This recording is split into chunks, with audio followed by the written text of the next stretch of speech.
Yeah, I think the first 6 months obviously a very interesting period for NBL. Naturally operating in a very challenging environment. We still had 2 COVID waves in the first 6 months of our financial year, which obviously had an impact on volumes. I mean, it goes without saying.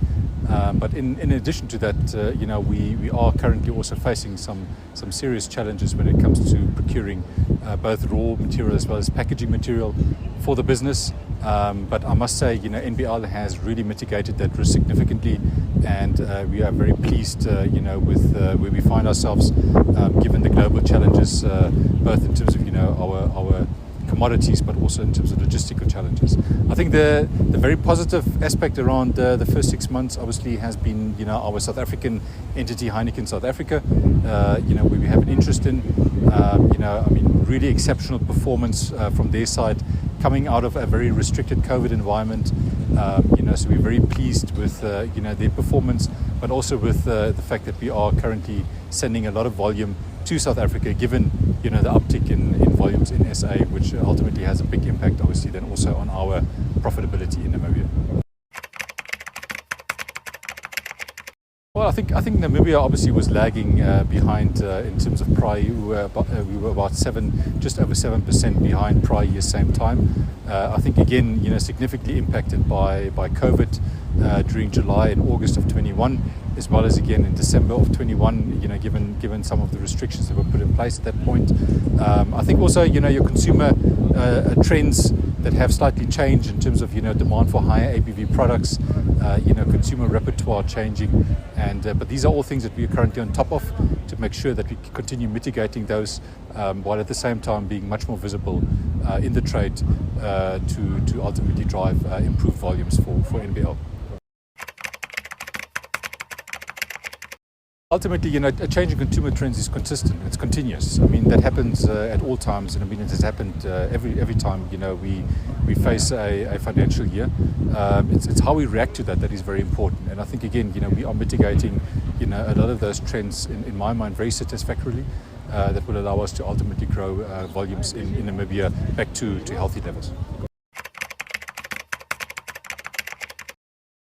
Now, naturally, as you see consumer trends developing, and those trends ultimately mean that consumers are consuming products that are, not produced by you as an entity, you need to start really innovating into those products and diversifying your portfolio. So that's really what we're looking at NBL, continuously to say, well, are consumers consuming any product that is beyond and outside of the beer category, which is currently our predominant product portfolio? And if that is the case, then we need to continue and start innovating into those products. Well, I think, right now we're really just rationalizing some of the pack types. So we're not necessarily saying that we're discontinuing brands per se, but certain of the pack types in terms of the pack sizes, that ultimately do not really work within the environment or within the trade, we then tend to discontinue, because that would not make sense to continue producing those pack types.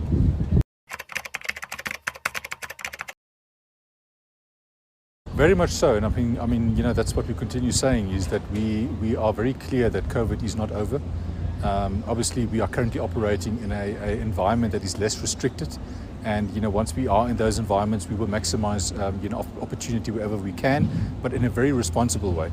Our workforce currently is 60% fully vaccinated, which I think is a significant achievement for a big entity like Namibia Breweries, and I think we're ready for whatever might come. So we have gone through this now on several occasions, and we understand that we will have to adapt to a potential another wave, and whatever that might mean and however severe that will be.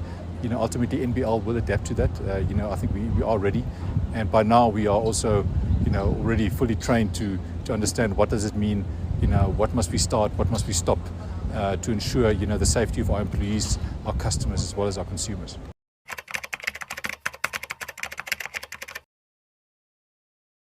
I think price hikes currently, in the environment that we're facing, specifically when it comes to global supply and the impact that the Russia-Ukrainian conflict has on global supply, as well as on logistical costs to send supply into countries like Namibia, I think it is inevitable that we may well have to start seeing price increases coming through shortly. But like we mentioned earlier on, I think the intent for us is really to keep that at a minimum. Our intent is not to take substantial price increase, and definitely not unnecessary price increases. That is not the intent. The intent is really to first look at how efficient are we, and have we done everything possible to be more efficient before we really then decide to say, okay, well, now we unfortunately have to pass on an increase that unfortunately we cannot necessarily absorb.